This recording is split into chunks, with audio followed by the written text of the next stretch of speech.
A very good news for Palantir shareholders. So Palantir has already announced that they will be transferring their stock, okay, from the New York Stock Exchange, okay, to the Nasdaq. So in this video, I'll be covering, what are the implications, okay, what is the benefit to the stock price, and what is the stock performance in the future. Okay, so let's proceed. So before I share, okay, as you all know, Better Investing Academy, we do run a community where we coach, okay, and guide stock investors to invest and generate profits for their stock portfolio. And we are very proud to share with you guys, all right? And one of our members has shared his results to us. And year to date, okay, his return is 93%. Yeah, this is a very remarkable result, and we are very happy that our list member has achieved this kind of results here. Yeah. So congratulations to our list member here. Okay, so let's proceed. So as you all know, on Palantir here on this date, yeah, they already announced that we're transferring their stock exchange listing to the Nasdaq. Okay, and this is quite very, very good news. Yeah. So the ones that I want you guys to take note is this. Upon transferring, Palantir anticipates meeting the eligibility requirements of the Nasdaq 100 index. Okay, this is very, very positive here. So how will this affect Palantir stock price? Okay, this is the question that a lot of you want to know. Yeah. Okay, so you can see here, I already write, my views here to my community, our Better Investing Academy community. So the benefits of Palantir be included into the Nasdaq, number one, is that they will have increased visibility in the tech sector already. Okay, and this will, of course, attract growth-oriented and tech-focused investors. And not only that, since they will be listing, at the same so-called same peers in the tech sector, Alphabet, Amazon, Meta. So this will, of course, increase analyst coverage. So when more analysts covers Palantir, right, more retail investors will know this company, and then, of course, indirectly increases more demand for the stock. But number three is the main benefit. Okay, of course, this potential inclusion. Okay, the moment they have been transferred to the Nasdaq, there will be potential inclusion in the Nasdaq 100 index, which may, of course, increase stock demand by institutional investors. Okay, so what is this Nasdaq 100 index? One of the most popular is this QQQ ETF. Yeah, as you all know, the QQQ ETF is an ETF that tracks the top 100 Nasdaq listed stocks based on market cap weighted index. Okay, and this is very, very good news. Okay, to be able to have this very big, big ETF here, which has more than 300 billion asset under management. Okay, and in the future, once Palantir is eligible, they will be added into their part of their 100 list of stocks in this ETF here. Okay, and of course, not only that, there are of course other ETFs, of course, that also track the 100 top 100 stocks here. Okay, you can see in these slides. Okay, the number one, of course, is QQQ at 317 billion total assets. Okay, so it shows that there will be quite a lot of demand in the future. Okay, to buy Palantir stocks lah. So the narrative currently, right now, I believe a lot of you could have read, a lot of articles or even other YouTubers, they will say it could have potentially the same performance when Palantir joined the S&P 500. If you still remember Palantir on, September 23rd, they were being added into the S&P 500, and this was announced on September 6th. Okay, and at that time, the price, can you see September 6th here, is around $30 only. Okay, and up until today, all right, you can see 19 November, yeah, from 30 jump up to 60. So it's 100% return. So there's a narrative right now. They say potentially because of this, increased ETF, more demand, more institutional investors, and the price will continue to go up. And then some even say this price, this $60 here is the floor price of Palantir already. Okay, now guys, I want to let you guys know, yes, I know this is what you want to hear from this video, right? But, let me be the devil's advocate, because what I'm saying here on top of that, that's in theory. Okay, that's in theory. And a lot of stock investors are, spreading, and sharing this view, about Palantir when it transfers to the Nasdaq. But I would like to share a little bit of a different view. Okay, that's why you watch this video, right? Okay, I would say this is in theory only. All right, let me share with you my personal view. Okay, as opposed to theory type of investing, textbook based, versus, from an investor who has the experience, and have a real life investing experience. Okay, now the first question I want you guys to think is this. Do you think, that these funds, the fund managers and all who handles billions, in money, in assets, right? Are they that stupid, to continue buy at a high price, just to let retail investors profit forever? Okay, you should think this question here. Okay, because these funds are are sophisticated investors. Okay, I don't think they will just let you buy using their money to buy and push up the price just to let guys you and me continue to profit easily one. I don't think so. Okay, because why? Now take a look at this. Take a look. Now you can see here that the volume in this chart here, right? Okay, the volume. Okay, the volume here, can you see that this is what we call volume based on the price.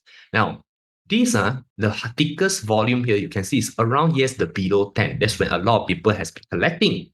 All right, and then the next level, when Palantir continue to performs very good, is around 18, 19. This is the one where people start to buy. But can you see as the price continue to go up, the volume here gets thinner and thinner on top here. Now, this is what I observe. Okay, the price, yes, it does goes up, but it seems that there is lesser and lesser activity, buying, selling activity, and volume on top.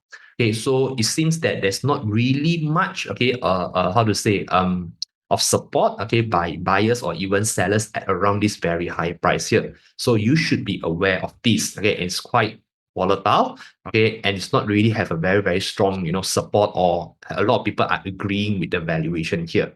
Yeah. So my personal view is that, Palantir currently right now at 60 price, you can see, at 60, now it's at 56 price to sales. It's really very stretched, the valuation here, no matter how you want to justify it. Okay, and currently right now, I personally feel, that Palantir's price, despite the potential and everything, I know that, it seems that he is going into a stock bubble territory already. I can read all over social media. You can see even at 60 so expensive, you can see retail investors right now going in, asking whether can still buy. Okay, and then some even saying, it's continue to go to Nasdaq. Can you see? More ETFs will require to buy. Price will continue to go up. Continue hold 3 to 5. Sky is the limit. People will also continue to say, will it reach 100 right now? People has been discussing Palantir's price to go up to 100. Then there's a survey being done in the social media. A lot of people, are so-called continue to hold at this price. So it seems that, there's a lot of very, very optimistic view, on Palantir currently. Yeah. Now, let me share with you in general, based on my experience, on when, a stock bubble happens. Now, number one is very, very clear. Super high and unrealistic valuation. As opposed when you compare to its current business fundamentals. And why the price and valuation is so high is because they are now justifying the stock based on what? Narrative and potential. It's a lot of stories, the potential about the future, how good they are. This is what we call narratives, and future potential. So the stock price increased not because of the fundamentals, all right, but it's because of the story.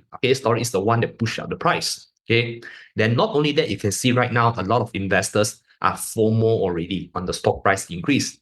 They no longer care whether it's expensive, whether it's risky or not. They are now worrying whether the price will continue to go up. Should I buy now? I don't want to miss the boat. So this is another sign. Then a lot of investors currently, especially Palantir shareholders, that invest as if nothing will go wrong on the stock. So there's already quite a maximum hype, on maximum positive outlook, on Palantir. So not only that, number 6 is the most obvious one when I know it's a stock bubble.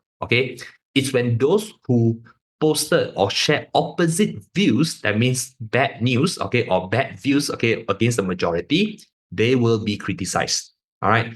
This is the part where you know already it's a stock bubble, because stock investors who already buying that stock or holding that stock, they want to believe that the stock they buy is good. They want the price of the stock they own continue to go up. So that's why they are very biased, all right, and they are very sensitive when there's an opposite view of the stock. So these are signs of a stock market bubble. And lastly, over here, you can see, you will say whenever it's expensive or what, they know, and then they will say this is different than other previous stock, because this stock is not as good, as mine currently. That's why mine deserve a much higher valuation. You will see this kind of narrative, everywhere around the social media. So for me, it's a sign of a stock bubble already. So guys, this video, this is the most important segment of my video.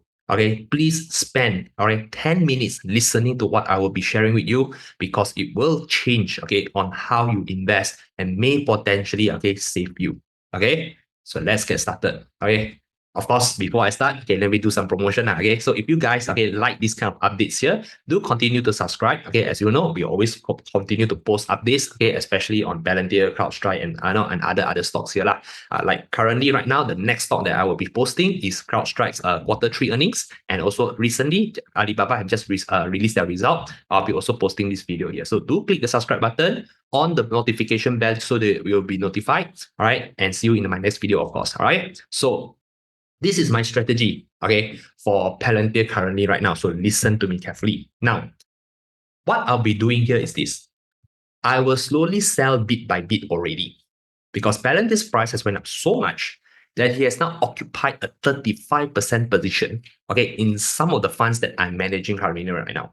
Now you can see, me together with my community, we have profited a lot from Palantir. Right? You can see our results, here. Okay, some of the funds that I'm managing here, you can see I already profited 230% or even 290% from Palantir stock. Okay, because we have been averaging down, and not only averaging down, we have also been averaging up. So that's why the volume is quite a lot. Okay, so that's why we have this kind of returns here. Yeah, and our other members, I show you proof. Okay, our members here, we have been following since 2022, 2023. When the price drops around below 10 and 7, we have been, accumulating that stock for the past 1 year. That's why until today, you can see my members, some have 700% return, 440%, 300%, 394, almost 400. This one got 400% return, 350%, 270%, 295%. So these are the results in my current community right now. Okay, so this is our own strategy currently right now for Palantir. Okay, so this is the thing. What we are doing right now is we are be fearful when others are greedy.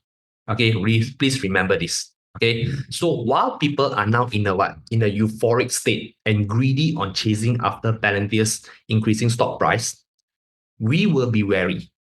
We will be fearful and slowly sell until it reach a comfortable position in our portfolio. All right. Now, don't misunderstand. I'm not selling all of my Palantir stock. Okay, I love this company. I know how big they will get, but it's super high and unreasonable valuation. Okay, it's what makes me very uncomfortable for the future of my portfolio. So what I'm doing right now is I'm realizing some of my profits slowly and doing portfolio management. Okay. Now, the next question, of course, if you were asked, what if Palantir doubles, to $120? Okay. Now, you might think, we missed out on 100% return. But we don't think, that we will miss out, because I will still hold a lot of Palantir stock. Okay. Again, I'm just slowly adjusting my Palantir position. Okay. Now, listen to me carefully. Now, Palantir is not the only stock to make money in this whole world. Palantir is not the only stock that will give you 100% return. It's not the only stock. Okay, because now the narrative for Palantir is nothing will go wrong. Okay, all the positive narrative on Palantir is already baked into its high valuation. Right? You need to think, what if Palantir one day drops 50% instead? What if they just slightly miss expectation on their next quarter? Or even what if there's a sudden black swan event that's happening? Okay, we will never know. Okay, now I would not debate, on whether Palantir's price, right now is justified or not. Because let me tell you this, no one knows Palantir better than me, because I have been researching and investing in Palantir for 3 years since 2021. Okay, I know the potential. Okay, I know how good their product is. I even know how important they are. Okay, I'm still a shareholder and I'm still long on Palantir. All right, but this is the topic here. Okay, portfolio management. The topic in front of us currently is about portfolio management and taking care of the hard-earned profits you just made in 2024. Do you understand? Okay, because for Palantir to keep rising at its current price, its valuation is already stretched to an almost insane level. Okay, the price is even supported, by narrative and sentiment. Okay, not yet the increase in business fundamentals. So, in Better Investing Academy, we believe in finding other companies, with the potential to generate the same return but with much lower risk and a much higher chance of success. Okay, so if you see at Palantir currently right now, okay, the odds are not really in my favor, okay, to get a further 100% return. But I have a higher winning chance with other undervalued stocks. So take note, what we are doing here is we are practicing smart risk management and portfolio diversification. All right. So the idea here is again wealth preservation. You have already seen our results. We already profited a lot from Palantir, okay, as what we have shown you earlier. Our primary goal right now is about wealth preservation, not just profit maximization. Because the idea is this, guys. We don't want our fate or our net worth to be tied to a single stock. Okay, anything can happen in the stock market. Okay, we need to be humble enough to accept, okay, this reality. If not, the stock market will find its way to humble you, like how it humbled us in 2022. Okay, this kind of a 200%, 300% return from Palantir is very rare. Okay, what typically takes around 3 to 5 years, okay, to achieve this return, we get it in just 1 year. That is already a very huge win. Okay, so as we approach 2025, okay, we have a stronger net worth already, and a solid big bag of gold from Palantir, okay, which is, ready for us to invest for the long term. All right. So please take note of this. Okay. If let's say Palantir really hits 120, okay, we didn't miss out on 100% return. Because why? Because we can still generate that return from other stock, which is having a much lower risk and a much higher chance of success. But what we gain is a peace of mind. Okay, we can sleep well at night knowing our portfolio is protected. All right. And our portfolio already have a huge increase in the floor value in our portfolio. And we are ready for the next phase of growth already in 2025. Okay. So again, guys, this is not a debate whether to buy, sell, or hold Palantir, or whether it's a good company or not, or whether the valuation is justified or not. Okay. It's about being loyal to your portfolio, okay, not to your stocks. Okay, you should be focusing on growing your portfolio's net worth, not blindly defending and holding onto a certain stock. Okay, I don't want to be right on a stock. I want to be right on growing my portfolio. Okay, your portfolio growth and capital protection is your primary focus. Okay, the stocks are just tools to grow your money. Okay, so focus on preserving your wealth, okay, by growing it safely and not chasing risky bets in the hope of maximizing it. Okay, you all understand? Okay, so again, guys, I hope this video here, able to share with you, okay, on how to, arrange or plan your next step on this stock. So if you like this kind of content, you have gained a lot of value, please continue to subscribe. Yeah, and of course, don't forget, we'll be sharing our next two videos, CrowdStrike and Alibaba here. Yeah. So again, if you like this video, okay, see you guys on our next video, of course. Okay. Thank you, guys.